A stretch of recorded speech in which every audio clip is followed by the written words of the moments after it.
Hello, just got back from trail riding with Tim. I was on the 310GS and had a little bit of a tumble. A little bit complacent. Tim was behind me. I guess I was slightly occupied with what he was doing, and it ran slightly into the off side of a dirt track where it was soft and mushy from the rain. Next minute I know, front end had gone, flipped over, bike went down. I went over like I'd been shot. So it happens to us all, we all fall off. And I just want to do a quick video just on what damage the 310GS had received and little consequences and thoughts about that. So nothing too major, but I'll be honest. First and foremost, got a nicely bent gear lever there. The beauty of the GS 310 is it uses just a mild steel construction for the gear lever. Same with the Himalayan and same with lots of other cheaper bikes. The good thing is it bends rather than snaps. So if you've got billet aluminium, which is seen as a more exclusive, expensive material, there's a tendency for it just to snap. When it takes an impact, it's got no give in it, it's brittle, it breaks. Mild steel, it just bends. So that at the minute is difficult to use. I could get my heel under it and change like that, and I could change down. So it's still usable. Not ideal, but usable, rideable. You could ride a day, a week with that, worst case scenario. Equally, you can heat that up, hopefully, and just bend it straight. So it's fixable and it doesn't ruin your day. So some people fit billet aluminium components. So on the GS 1200 that I owned, I fitted a Wunderlich, an extendable gear lever, just to give me more adjustability. Great, 110 quid, whatever it was. Hit a rut and it snapped off somewhere there. When we did the Himalayan Odyssey this summer, a lot of people are fitting the extended longer arm gear levers to that, and that's made from billet aluminium, which seems to be, billet aluminium seems to be a code word for a very weak, brittle material, which has got no structural strength to it. It's light, but it snaps easy, which to me, for an off-road bike, is no good at all. You're better with something mild steel that'll bend rather than something that'll snap. So that's one thing.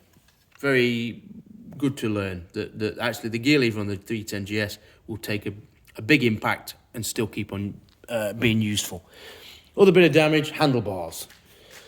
Slight bent here, so it's bent somewhere there, which as a Himalayan owner is quite a regular occurrence, because the problem with some of these cheaper bikes, well, a lot of bikes in general, but certainly these lower budget adventure bikes, is the handlebars will bend easy, and that applies whether it's a Honda CRF 250, a GS 310 or a Himalayan.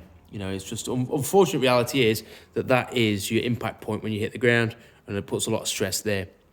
On the Himalayan that Tim's got, it's got a brace bar, it was an aftermarket bar with a bracing across, which does give it more strength. These are a thin 22mm bar, so there is a tendency for them to bend. It might be wise to maybe put a Renthal bar on that's braced or something, just to give it a bit more strength. So if I was trying to improve the 310's crashability off-road, rather than putting crash bars on, which you can see I don't have on this bike, I would simply fit better handlebars.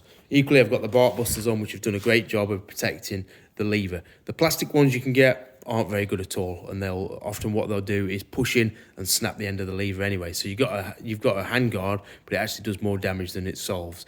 So if you are going to put handguards on, you can get, obviously the bark busters are expensive, about $125 for the full kit with the plastics, or you can get some aftermarket ones from eBay, China, whatever, that are cheaper. But bear in mind, it is doing an important job of protecting your lever, and unless you carry spare levers, that could leave you stranded if you snap it off and can't access the clutch or the brake or whatever. So all in all, the 310, to say it was quite not a high speed impact, but I was moving and it went down quite heavy.